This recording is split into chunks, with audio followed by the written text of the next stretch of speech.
red letters, where Yeshua spoke, and not only the things that he said, but the situations and the circumstances that caused him to speak. And so we're going to look this week at John chapter 10, Yochanan chapter 10, verses 1 through 21. Yeshua is the door. Yeshua is the door. I think we're going to go ahead and we'll read through the 21 verses, and then we'll go back and talk about those verses and kind of the key points that we want to deal with. So we go ahead and go over to John chapter 10. Let me go ahead and pull this up on the screen here. John, as he marked Luke, John chapter 10. We'll read verse 1. And we'll just go ahead and read all the way up to 21. And then we'll just go back and discuss. It says, "Truly, truly, I say to you, he who does not enter through the door into the sheepfold, but climbs up another way, that one is a thief and a robber. But he who enters through the door is the shepherd of the sheep. The doorkeeper opens for him, and the sheep hear his voice.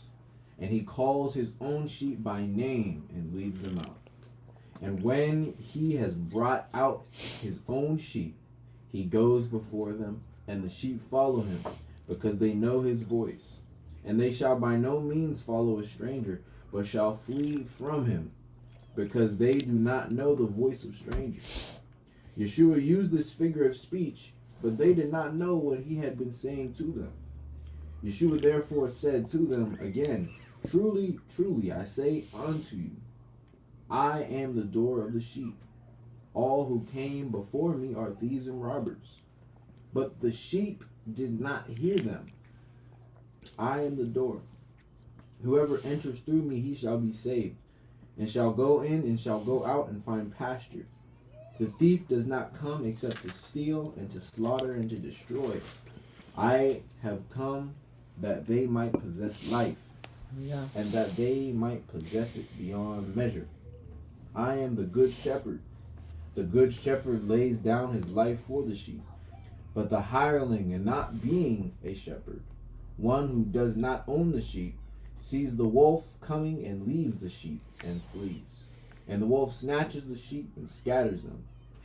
Now the hireling flees because he is a hireling and is not concerned about the sheep. I am the good shepherd, and I know mine, and mine know me, even as the Father knows me, and I know the Father, and I lay down my life for the sheep. And other sheep I have, which are not of this fold. I have to bring them as well, and they shall hear my voice.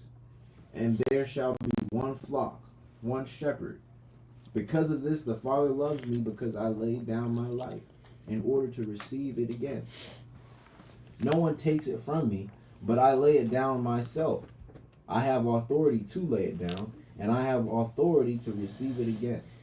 This command I have received from my Father." Again, there came a division among the Yehudim because of these words. And many of them he said, "He has a demon and is mad. Why do you listen to him?" Others said, "These are not the words of one possessed by a demon. Is a demon able to open the eyes of the blind?" Okay, very good. All right. Very good. So let's go back up to the beginning here, chapter 10, verse 1. You look at Yeshua. We spoke a little bit about the timing here on last week. It begins to become clearer as we move forward, not necessarily in this part, but as we go forward from here. When this is in relation, in time, in the fullness of this time, where this is, because we know the last time marker that we had was Sukkot. And so chronologically speaking, it's after that time. We don't know how much more after it is. We do know shortly coming, there's mention of the Feast of Dedication, which we know is more closely associated with the winter time. And so, it could be right after, or it could be just a little bit after Sukkot, timing wise. But we still see that Yeshua is kind of dealing with these people who were, in close proximity to the temple, and the temple kind of leaders of the time. Yeshua, of course, always like to look at, here, let me just pull this up here, but just so that we can think about things kind of. If we look over here, let me see here. I don't want that one necessarily. Hold on, let me see which one that we have here. Ah, yes, this. We have a better one, but I'll just look. I'll just look at this one. We're looking at the map, yes. Okay. And so Yeshua, of course, when we see him going around with the temple and things, and being with the people who were at the temple, specifically the Pharisees and these religious leaders. Jerusalem's here, Judea, in the southern portion of the land. So he basically hangs out up here. He does most of the miracles that he does up here. He has a huge following up here in the north, up here in Galilee. And so when we think about him and what's going on down here in Jerusalem, he now is kind of, he's away from his place. He has a following, of course, here. He has a following there, but he's more kind of accepted, I would say, famous from up in the countryside, up north.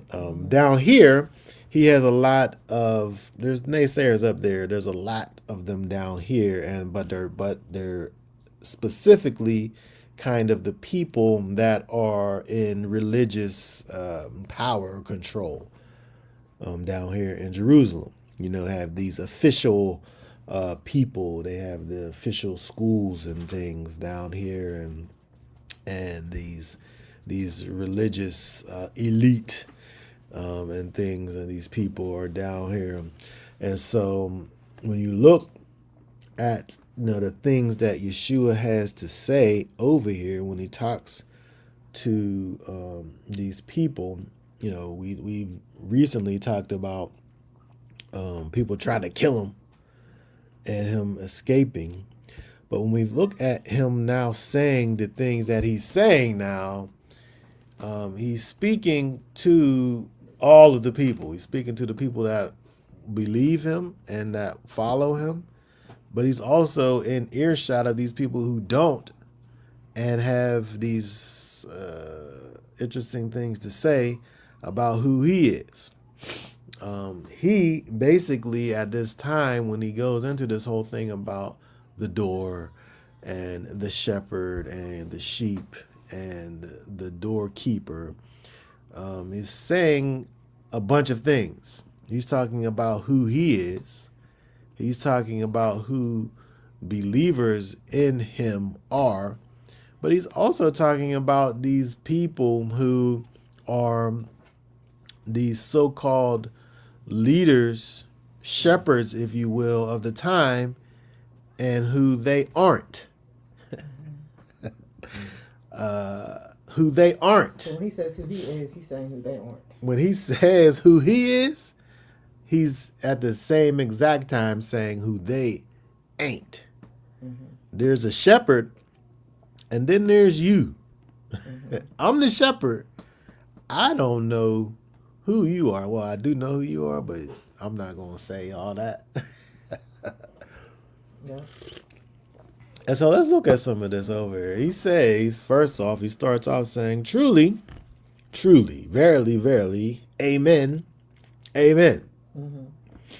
I say to you, this is very important things that I'm about to say. When he says, verily, verily, truly, truly, when he says, amen, amen. These are some important things I'm getting ready to say. And he said, he who does not enter through the door into the sheepfold, but climbs up another way, that one is a thief, and a robber. It's interesting when we look over here where he says, he that does not enter through the door into the sheepfold. The sheepfold. In the sheepfold, here, let's look at this real quick. Let me put some things on this here. Excuse me. If we look at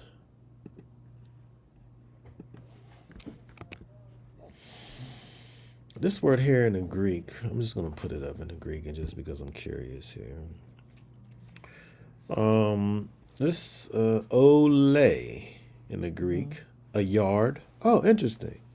As open to the wind, by implication, a mansion, court, sheepfold, hall, palace. Interesting.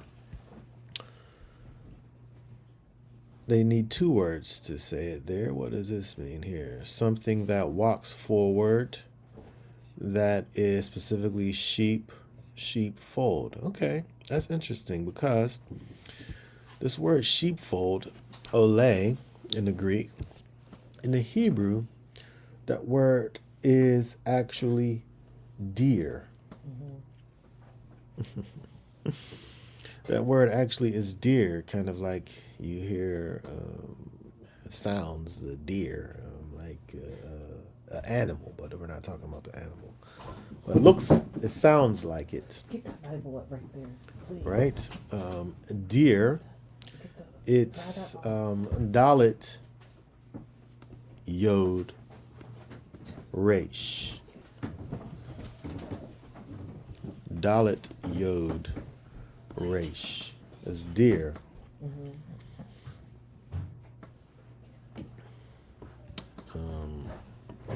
Just hold on one second here. Hold on one sec.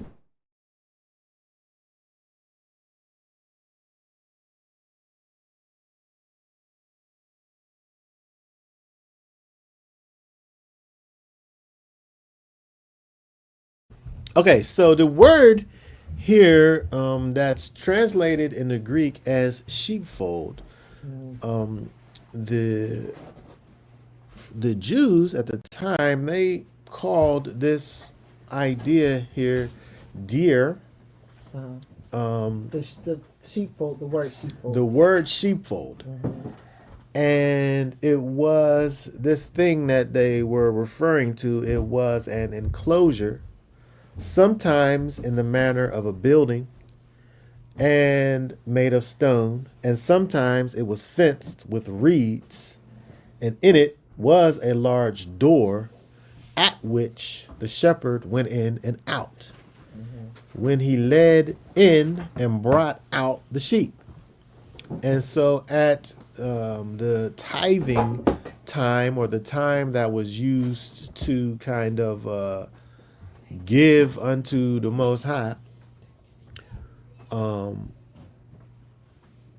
at the sheepfold, at this place, they made this little door so that two lambs could not come out together.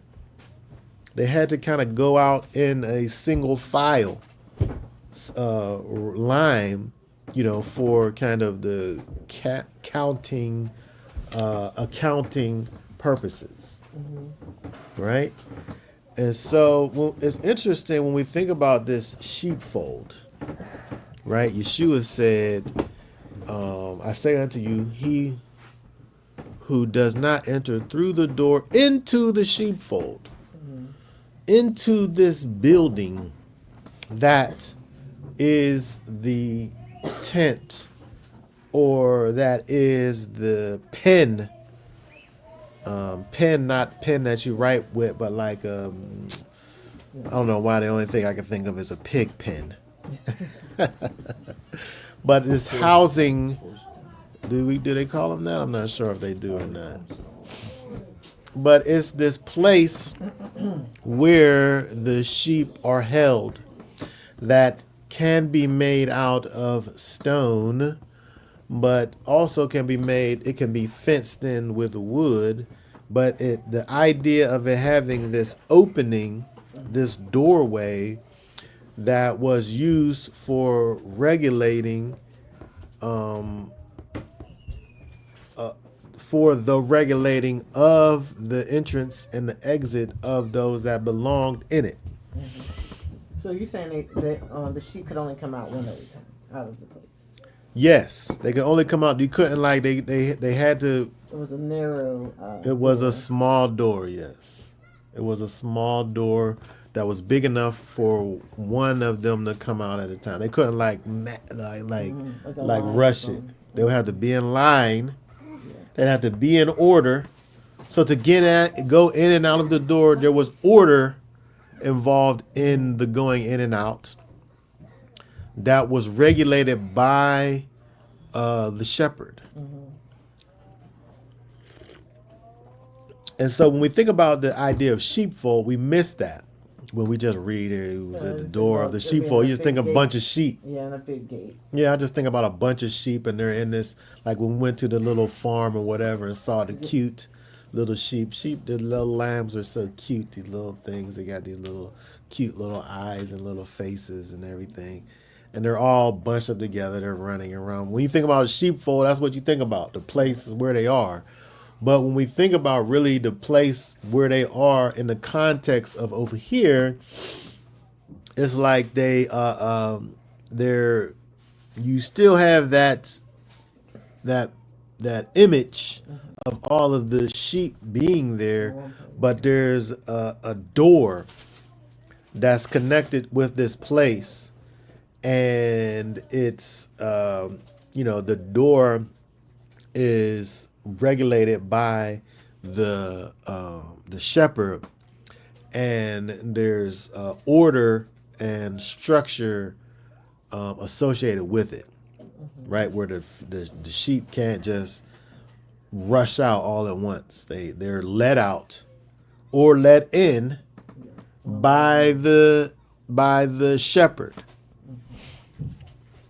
And so when he goes on and says,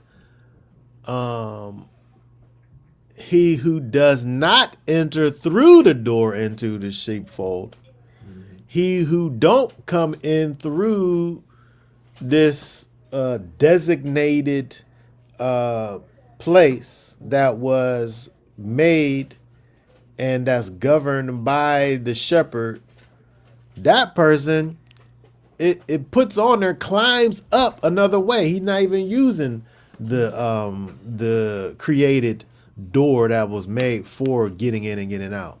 He climbs up some other way. That person is a thief and a robber, because first of all, the sheep themselves, they don't climb. So he's not even talking about the sheep. This don't got nothing to do with the sheep. It don't got nothing to do with the sheep. It don't got nothing to do with like acquired sheep later, because the sheep ain't gonna climb over.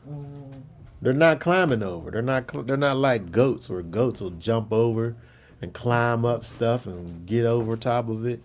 You see them little wild mountain goats where they be like on the side of a mountain, a little crazy. Like, how in the world they get right there? How they get down from there? Yeah, down or up. But this thief and this robber, he who's not a sheep, he's not a sheep, and he can't be a sheep. He can't even be a sheep. He's only there to take the sheep. Yeah. And it's interesting that they have it's written like this, but he climbs up this other way. He's a thief and a robber. He's only there if the shepherd did never invite this guy, whoever this guy is, over to go inside of this place over here. What's he there for? He must be there to steal something. Yep.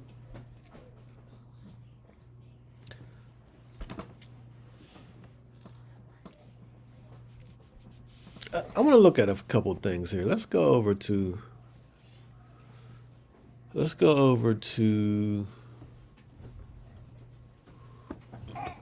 Let me first put this like this. Okay, let's go over to.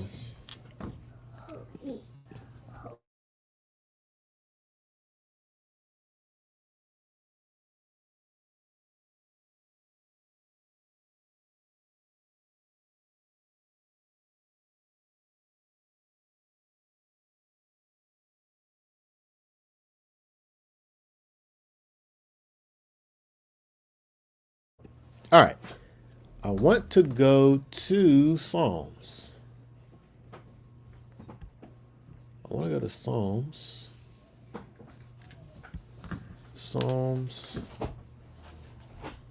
go to Psalms 118. 118. And I want to go to verses 22. Read 22.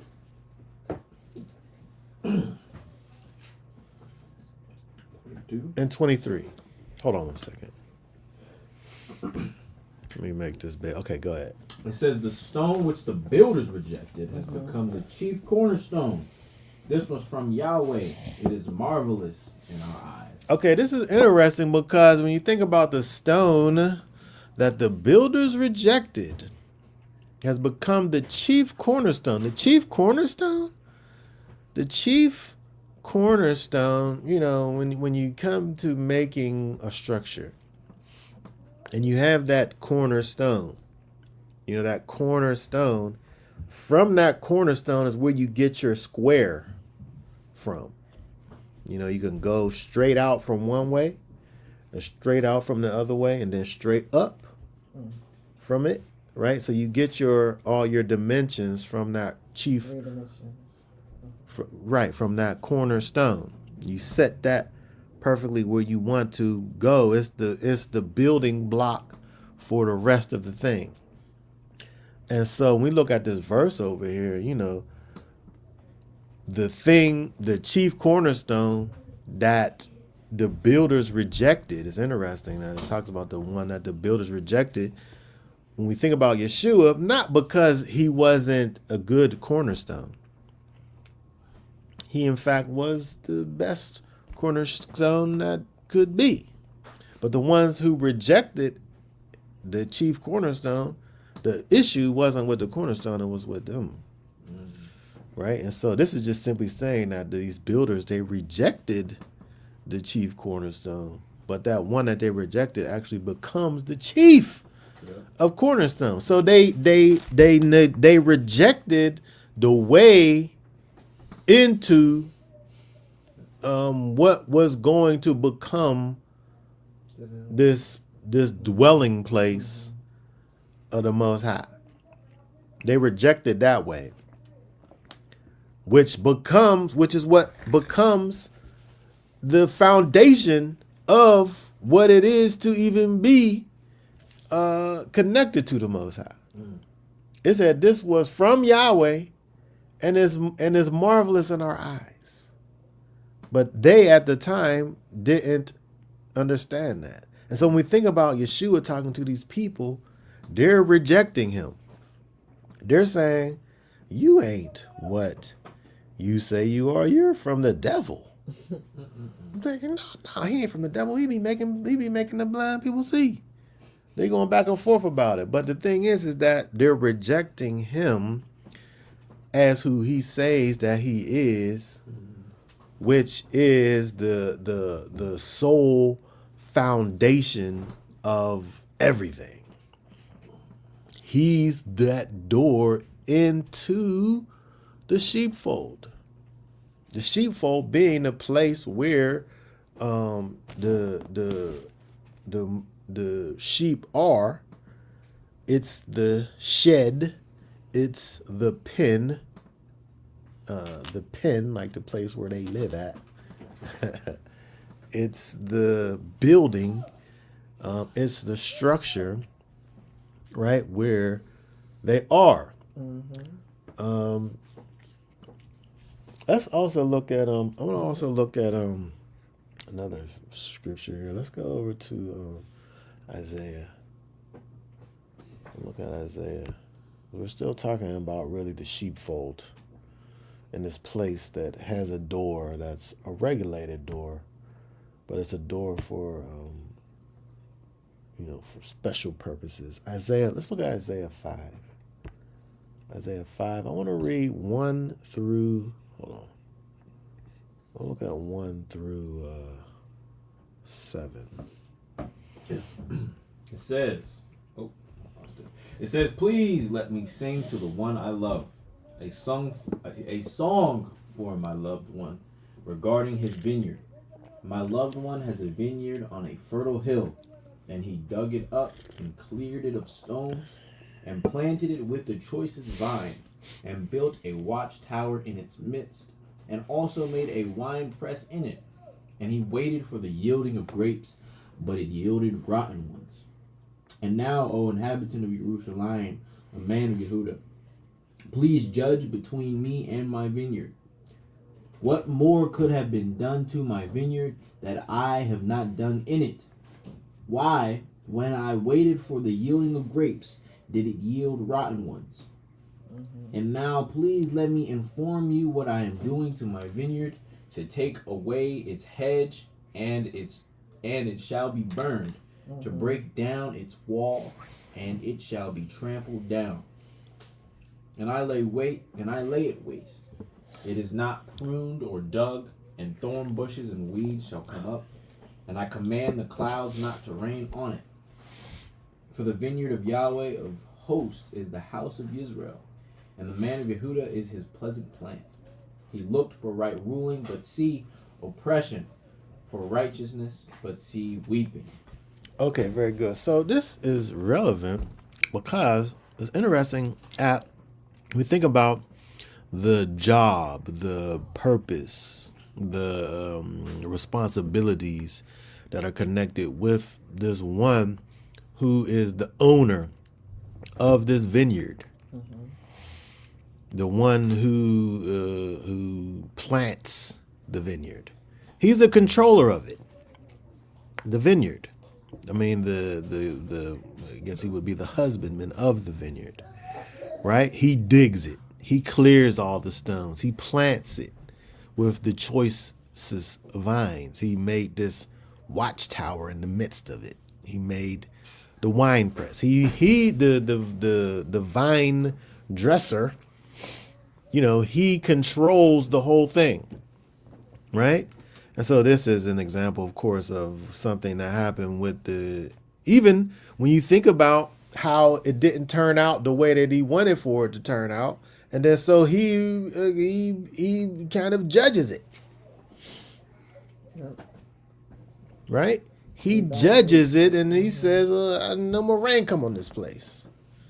Right? Yep. He judges it. And so when you think about that in connection to what we're thinking about with Yeshua and the shepherd and the sheepfold, he is the controller of what is inside of his deer, his sheepfold.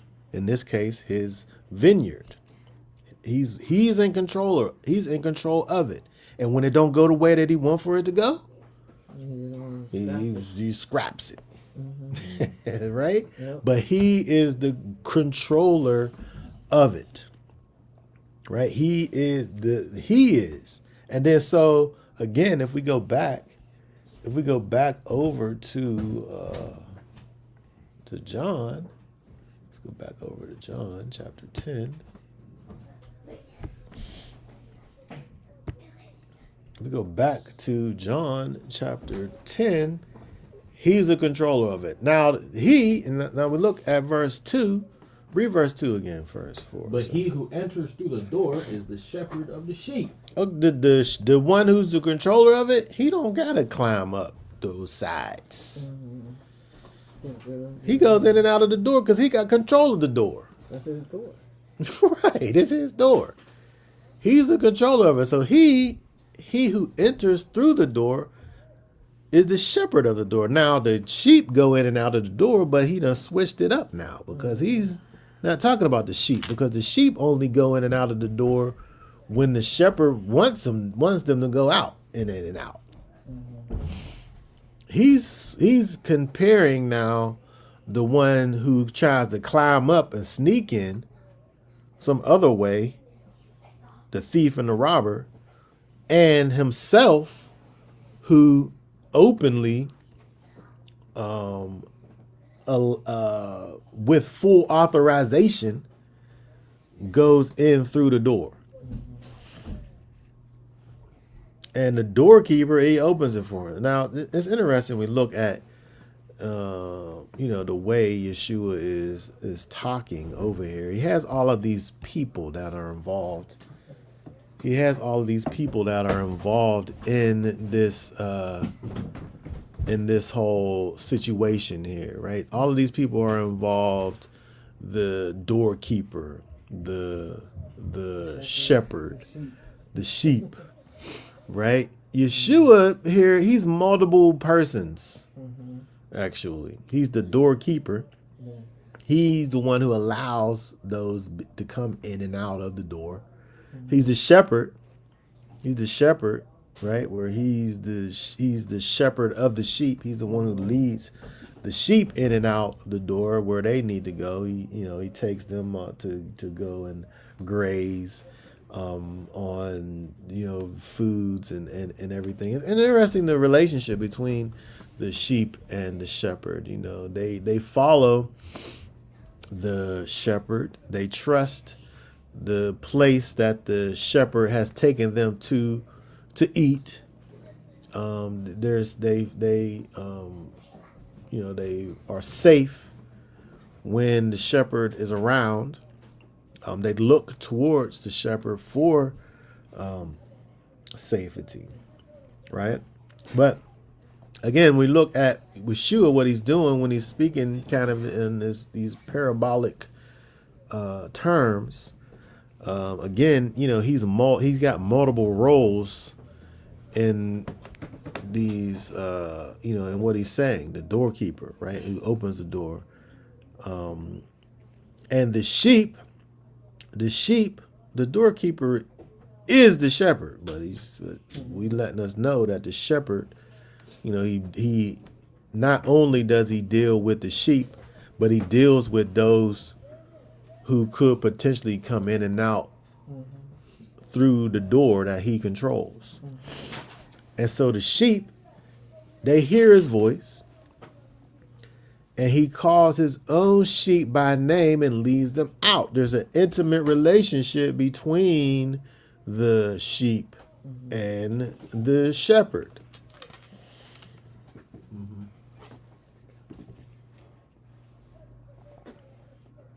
They follow him where he goes, and they know his voice. They have an intimate relationship with the shepherd. They recognize his voice when he speaks, and they listen to it.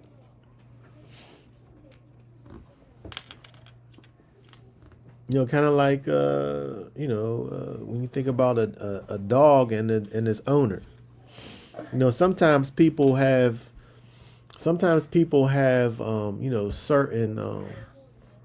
certain languages that they speak to their dogs in, so that no other person could tell the dog what to do. Really?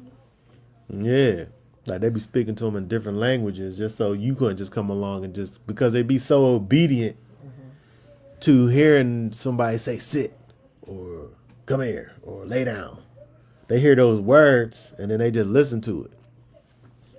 And then so sometimes people will teach their dogs in another language so somebody couldn't just come along and just be like saying those words and they be listening.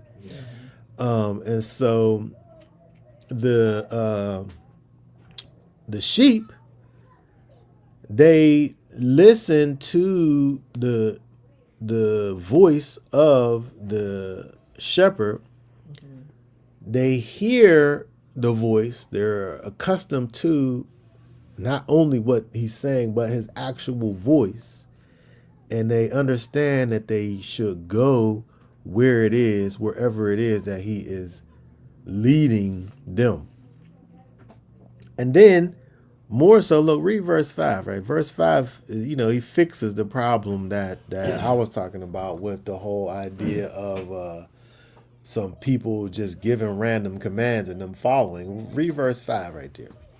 Verse 5 says, "And they shall by no means follow a stranger, but shall flee from him, because they do not know the voice of strangers." They want to hear the voice, not just the things that the shepherd might say, but the actual voice of the shepherd and what it is that he might say.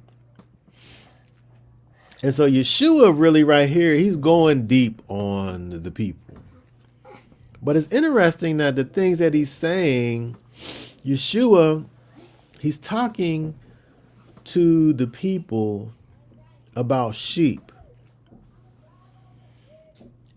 And he says all of these things so we could know, the people, the hearers could know that you're to be like sheep. Mm-hmm. Not because we're already like sheep, but so that we could know to be like sheep. Sheep are like this, so be like this. And so when we think about this idea of, the sheep hear my voice, he's saying this to say that when you are known of Messiah, you should actually behave in this way. You should actually listen to the voice of the master and do that which he has said. Like he has to literally tell us. He has to actually tell his people to don't listen to other strangers. Only listen to me. Be like sheep. He has to tell the people, first of all, you're like a sheep. Understand this. Yes, verily I say unto you, you're like a sheep. So you got to stop thinking like a person and start thinking like a sheep. And don't listen to these other strangers, because what he has around going on is really these strangers. They're strangers leading the people astray. Yeshua's coming and saying, you can't listen to these people. These people are they're actually climbing up another way to get into the sheepfold to take you away. Yeshua didn't let these people in. He didn't let these people in. He's the doorkeeper. He's the shepherd. But it's necessary to tell these people that they're actually sheep in his sheepfold, and that there is a way that they need to be behaving, and Yeah. there is a one who they should actually be following the same way that that sheep follow their shepherd. He's trying to tell the people the way that they need to be interacting with him, a way that's actually foreign to them, that they don't understand, but he's telling them in such a way so that they can understand. You have to be like these sheep. And so it says in verse 10, they didn't really know what he was talking about. Yeshua used this figure of speech, but they didn't really know what he was saying to them. And so he had to just make it plain and just say what he was trying to say, because he couldn't just kind of like figuratively say, there's a sheepfold, and then there's this robber, and then there's this all of these things. They didn't get what it was that he was saying. And then so read verse 7 again there for us there. Verse 7. Read 7 through 9. It says, Yeshua therefore said to them, again, truly, truly, I say to you, I am the door of the sheep. All who came before me are thieves and robbers, but the sheep did not hear them. I am the door. Whoever enters through me, he shall be saved, and shall go in and shall go out and find pasture. Okay, very good. So he says a lot right here, because now when we look at what he's saying, okay, so you didn't understand what I was saying before. I'm the door. I'm the door of the sheep. I'm the way that the sheep get into the fold. I'm the way that the sheep get into this structure that has been created for you. There's a structure that has been created for you, and the way that you get into the structure is through the only way that was created by the one who made the structure. You think about Yeshua's message, repent, the kingdom of heaven is at hand. When we think about the place where the Most High, through Yeshua, is trying to bring people, is into the kingdom of Elohim. It's into the kingdom, into the sheepfold, into the place that was created for the people of the Most High, the sheep. Yeshua is saying, surely, surely, I am the entrance way into the place that the Most High has created for his people to dwell and be. I'm the door to the sheep. I'm the door of the sheep. Any other way that people have made, he said, any other way, all who came before me, anybody who came before me trying to put the Most High's people into a place that's not this place, those people are thieves and robbers. All who came before me are thieves and robbers. The way that people was thinking, the way that the mainstream people was thinking about the entrance into the place that was prepared for the Most High's people, the mainstream way that they were attempting to establish relationship with the Most High, all those people was wrong. None of those people had the thing right. The thing that they was doing wasn't going to get them the desired results.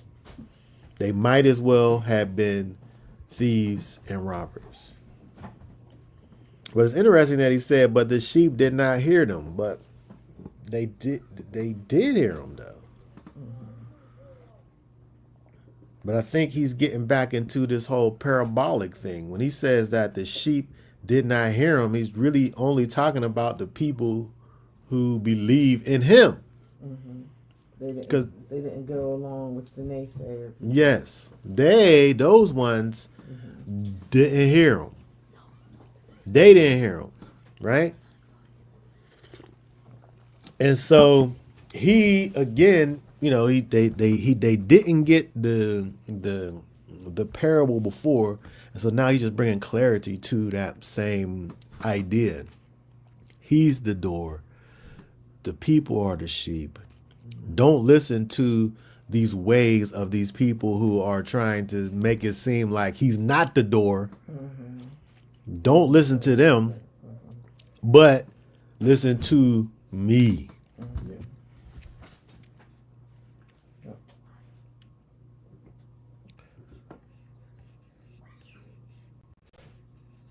Hold on one second here.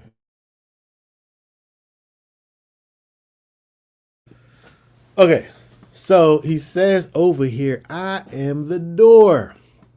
I'm the door. I'm the entry point. I'm the entry way. These other people, he's talking about these Pharisees. He's talking about these leaders, these so-called religious leaders of the time. These people aren't doing it right. And it's interesting that he calls them thieves and robbers. These people are associated with things that are sinful against the Most High. Right? Thou shalt not steal. Right? It's just basic things, right? Thou shalt not steal. You're a thief and a robber. You're stealing. You can't be counted among the righteous. Right? So he's trying to get the people to understand that it's necessary for them to realign themselves with the truth. And he's saying what the truth is, and it's him. Yeah. Right? Okay, so let's look at a couple more things here. Hold on one second here. Let me just...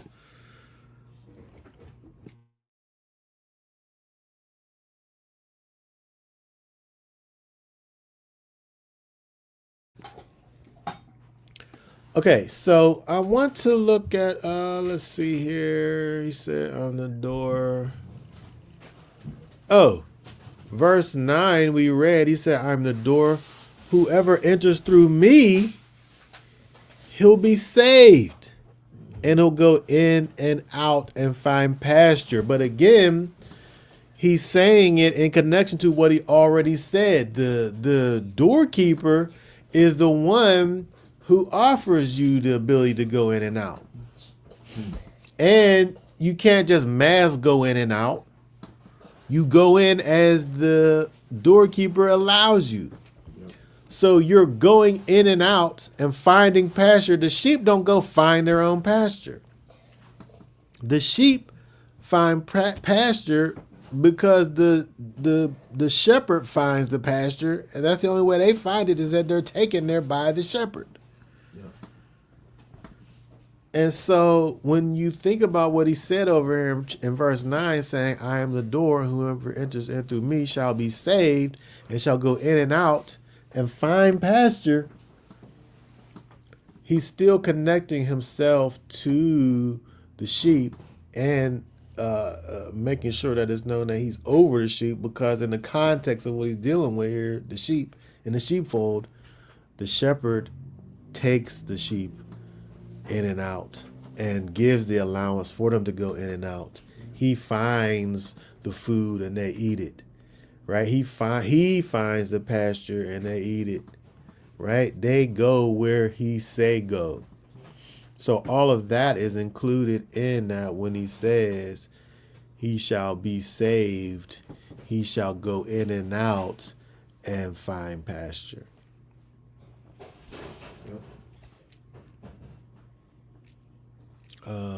Okay, read verse 10 again for us. Verse 10. It says, the thief does not come except to steal, and to slaughter and to destroy. I have come that they might possess life, and that they might possess it beyond measure.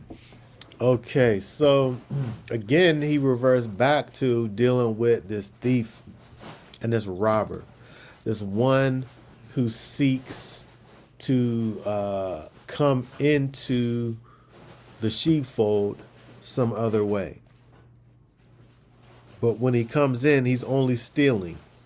So again, the thief is not coming in to pretend to be a sheep.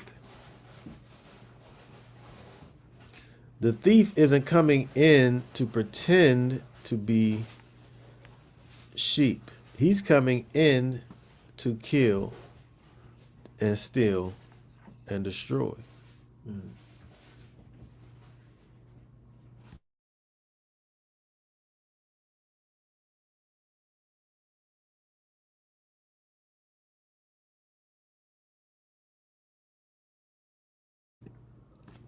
The thief isn't coming to be a sheep.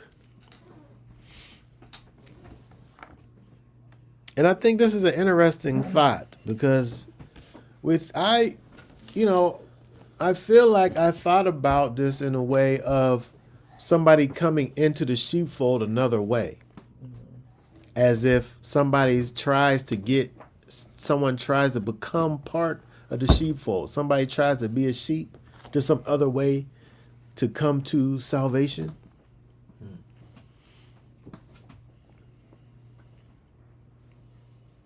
I always thought about it in kind of a way as, somebody trying to come in through the back door, right? Somebody trying to find the Most High some other way. But that's not the point that he's trying to make here. It's not dealing with somebody trying to come in and become part of the sheepfold. It's only dealing with someone trying to come in and steal what's in the sheepfold. That thief and that robber is not coming in trying to be a sheep. Pretend to be A wolf in sheep's clothing is not there to be to receive the benefits of being a sheep. It's there to eat the sheep. It's there to steal the sheep. It's stealing from the shepherd.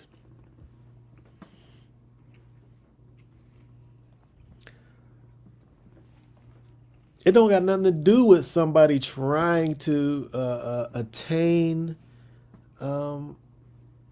salvation or being part of the sheepfold. As if to say, that's so far away from reality that it's not even worth dealing with that. Because it's just not even, it's not something that could even be done. The shepherd controls the door, period. The shepherd controls the door. He chooses the sheep and he allows for the sheep to get in the door. There's no such thing as some sheep finding its way into the sheepfold some other way. There's no such thing as that. It's just not part of reality. What does try to happen is things, people try to come in and steal the sheep, but nobody could get in and be a sheep. He don't even talk about that. He's not talking about that.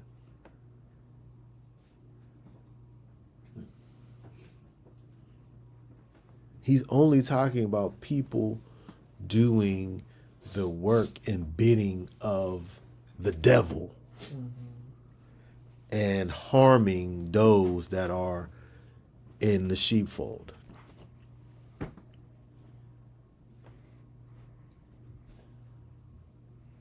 The idea of someone like coming in to be part of the sheepfold outside of Yeshua, outside of the doorkeeper, outside of the door, outside of the shepherd, it don't even make sense. Like, the same thing could be true as somebody just trying to just come along and say, I'm Lewis. I am now Lewis. My last name. Making proclamation. Yeah. Like you're not Lewis. I mean, there's other Lewises, but I'm saying this of this family. Like, you can't just say that you're part of this family, right? I have to allow you to be part of it, or you're not it. Like, I think that when we think about what Yeshua is saying over here, at least me, I always thought about this in terms of somebody potentially achieving salvation some other means, some other way. But he's not talking about that. He's only talking about the devil trying to come and steal what belongs to the Most High. Not somebody just coming in the door and just being there, because that don't make sense in the picture here. Because the shepherd can't, you got to get past the shepherd, which you can't unless he wants you to. And so I think that the overall picture is the same, is that, he's the door. And the only way in through the door is to come through him. And if you're trying to get in some other way, you don't understand the concept of a shepherd and sheep. And you're working outside of the framework of what actually is. And like, if Yeshua is the master and you want to force your way into being his servant, you just kind of defiled what that reality is. Because now you're trying to lead him. You became his master in order for him to be your master, which it don't make any sense. Right? It like you've retarded the process here. You've altered it. It don't work like that. He has to allow you in. And that's the only way in. And there is no other way in. He's the door. You can't get in there but through him. And if you try to get in some other way, you're moving outside of what that actually is as a relationship between a sheep and a shepherd.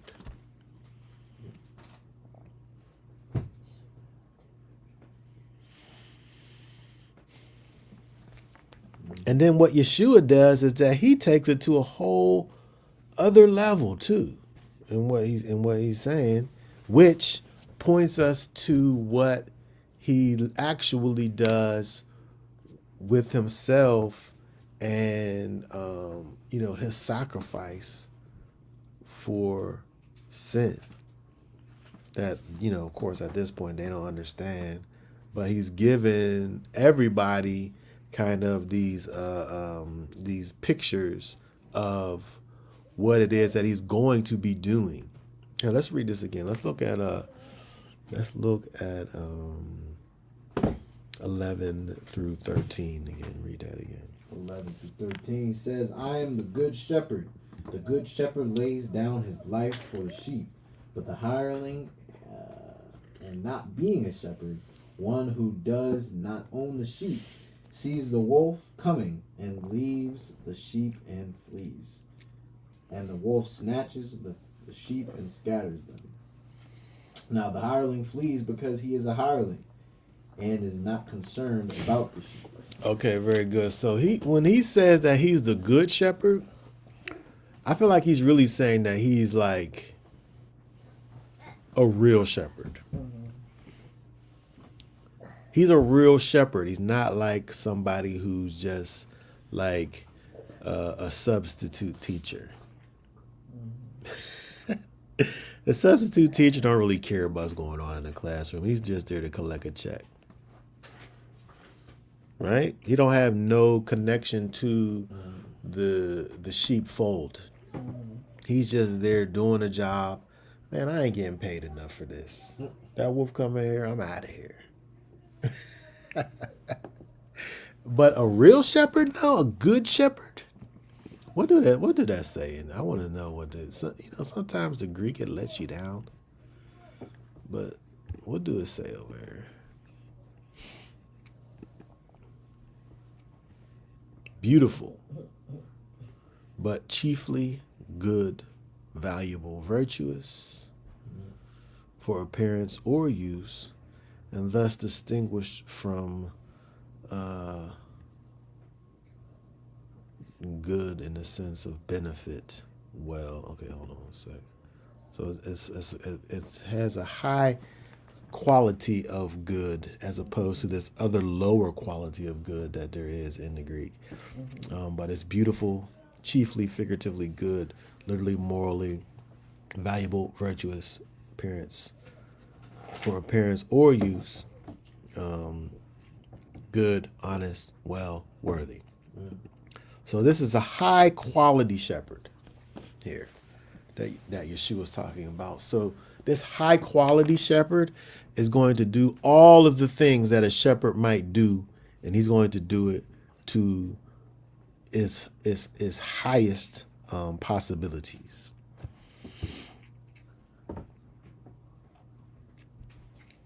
He's the shepherd to the utmost, this shepherd is. And so again, when we think about this idea of those who are able to go in and out through the allowance of this good shepherd, this beautiful shepherd, this perfectly executed, highest degree shepherd. That shepherd lays down his life for the sheep. His whole existence is about the protection of the sheep. And when you think about this idea of laying down his life for the sheep, this move that he would do, this laying down of his life, is not the same as like to think that, well, you would think he goes away like at this point. Like he goes away. So who's going to take care of the sheep then after he is gone? Right? But you would have to think that this move that he's doing is kind of like a move that when he do this move, there's not going to be no more danger. Yeah. There's going to be no more foreseeable danger in existence anymore. And so when we think about what it is that Yeshua does, when it talks about, when he says over here, the good shepherd lays down his life for the sheep, Yeshua could have, died when he dies and make this big impact on the people that experienced him or knew him, at the time that he was. But if he don't never come back, he dies in vain. But because we know that what Yeshua is talking about is the thing that he is going to do, we know that when he lays down his life, that thing that he does forever takes away all the things that are going to prevent you from being safe in the sheepfold. And only the good shepherd, only the beautiful shepherd, only the the highly qualified, only one to be qualified shepherd is able to do that. And somebody who isn't him,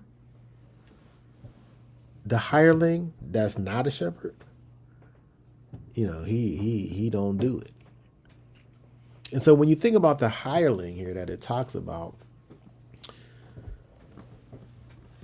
that's somebody trying to replace the shepherd. Somebody who's trying to replace the shepherd, but who isn't the good shepherd, is not able to replace him. And when danger comes, he flees. And then the danger just comes and does what danger is there to do, to steal and destroy, like what the wolf does. And so when you think about this, this is a parable. What's he talking about? When you think about this, we can again think about these other ways that one might take to try to achieve safety. Any other way that you might attempt to achieve safety, but by way of the good shepherd, you would only be dealing with a hireling. You could only be dealing with one who has no real ability, power to actually do what you would need to actually be your shepherd. And Yeshua is saying that everybody who came before him, that's who they are. They're that. Yeah.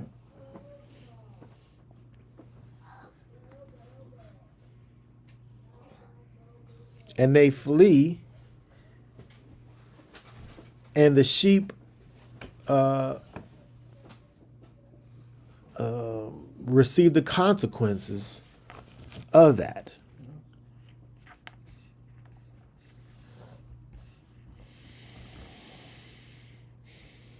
All right. So he continues. Okay, just read again for us. Read again then for us 14 through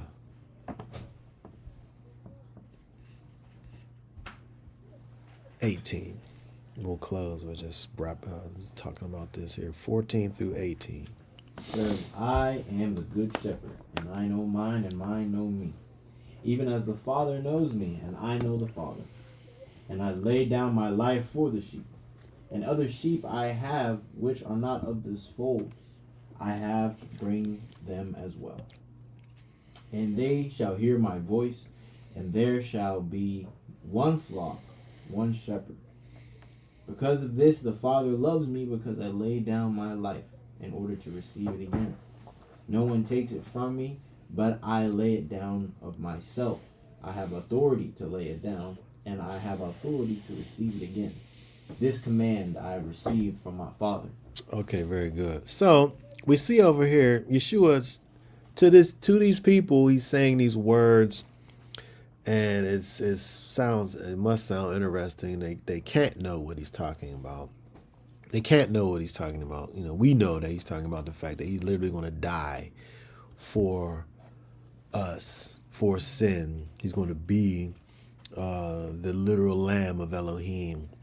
He's going to be the literal Passover lamb for Israel. And he's going to come again. He's going to lay down his life and receive his life again. Like, they can't know what it is that he's referring to, but we can know now, looking at it in hindsight.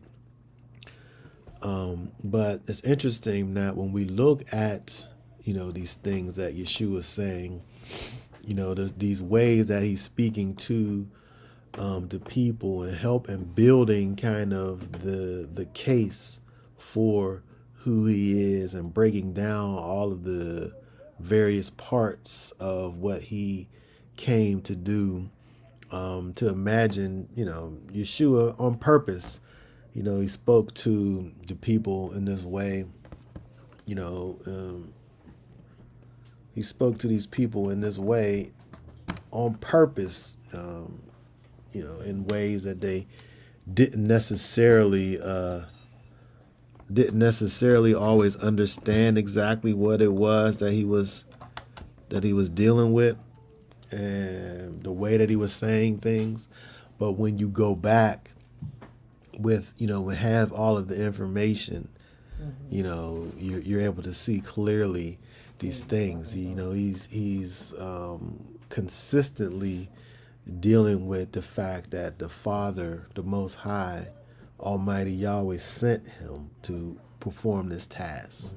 The Father of all things, who's his Father, who is the Heavenly Father, has put him on this mission, and the same intimacy that Yeshua has with the Father, he's saying that he has with his sheep. And he's, talking about the fact of this intimate knowledge that is between the sheep and the shepherd, the intimate knowledge that exists between Yeshua and those that follow Yeshua. The fact that all those that follow Yeshua are one flock, and that one flock has one shepherd. That's him. That is fulfilling the purpose of the Most High. And so, it's interesting when you look at Yeshua as he speaks to these people. Some of the stuff they can understand, some of the stuff obviously they can't understand. We see here, when we look at verse 19, he says all of this, and then now these people are raising up again, like, what's he talking about? The Father sent him. You back to this whole stuff you saying and all of this. People are going back and forth. He's a demon. He crazy. Why you listening to him? Others is saying. They just went back to what they was doing before. Yeah, it's just like it's like they didn't get to another place. Yeah, because it's almost like Yeshua, like it seems like, this is just my thoughts on looking at it. When he gets to people, he brings them to a place, and they get to a point, and then he just takes them to a point, and then he goes past. He goes past the understanding, and the people just is like, they don't get it. But it's only from that perspective. It's only from the now perspective of them hearing it, because they don't have the full picture. It kind of makes sense for them not to hear it, because if you're sitting there looking at what's going on, it kind of, it could sound way off and lofty without the full picture. But when you have the full picture, which, we understand that this is something that Yeshua is leading to. Once everything becomes visible, this becomes, the most amazing thing that ever happened in existence, right? Because we're still talking about the things that he did just right now. And so, kind of just in closing, thinking about Yeshua, thinking about that all that he provides for us, it's so important that we seek to have that relationship where we're not trying to go in and out of doors without the master. That we're not trying to go find this or that in places where the Most High, through his Son Yeshua, is not leading us. We have to think about ourselves in relation to the Master Yeshua as his sheep, and we're listening intently for his voice to speak to us and lead us and tell us where to go. We're not going to the places and be like, oh, is this where you was trying to send us? Is this where we supposed to be at? No, we allow for him to take us to these places and then, rejoice in the place that he's brought us to. Understanding that we are the sheep of his pasture and we follow after that good shepherd who leads us and guides us and who causes us to be, as it says, he said up there in verse 10, that I have come that they might possess life and that they might possess it beyond measure. He wants to bring us to a quality of life that's immeasurable.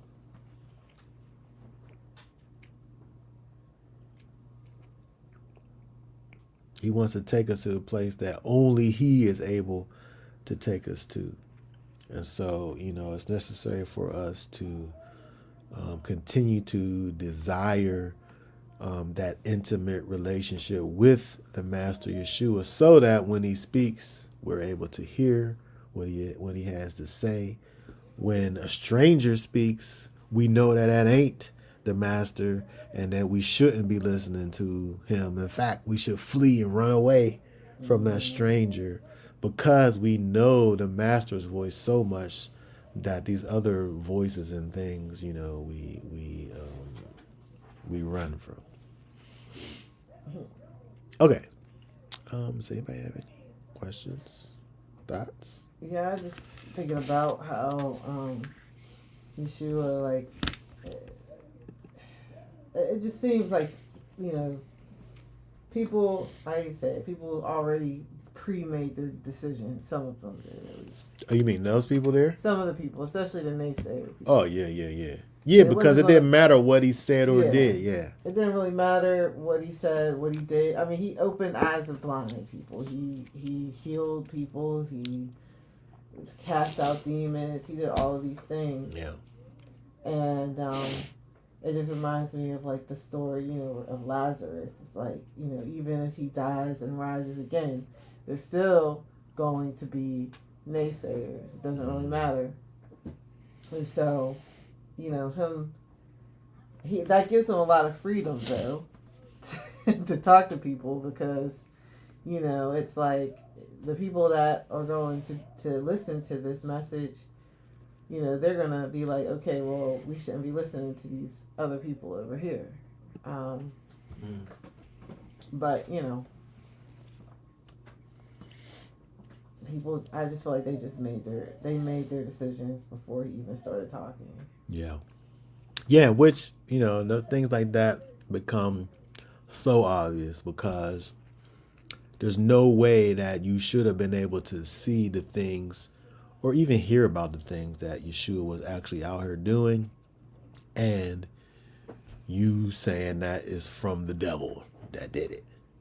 Like, these people have their minds made up already, and what they see don't have nothing to do with their thoughts and their minds. They've already, as you said, they already made up their minds, and those things aren't connected. Their decisions that they're making are connecting to what Yeshua is actually doing. Because if they did, if they were, they would obviously know that he's sent from on high. Mm-hmm. What does the devil raise somebody from the dead for? What does the wolf bring sheep into the sheepfold for and leave them there? The wolf only wants to come in and eat. He's not bringing nobody into the sheepfold. So he's not doing things for the sheep's good in any way, because he only ever wants to kill the sheep, destroy the sheep. That's it. And so when we think about the idea of you know, someone, doing these things that aren't connected to what the master, you're outside of his plan. He has a plan, and it's only for your good.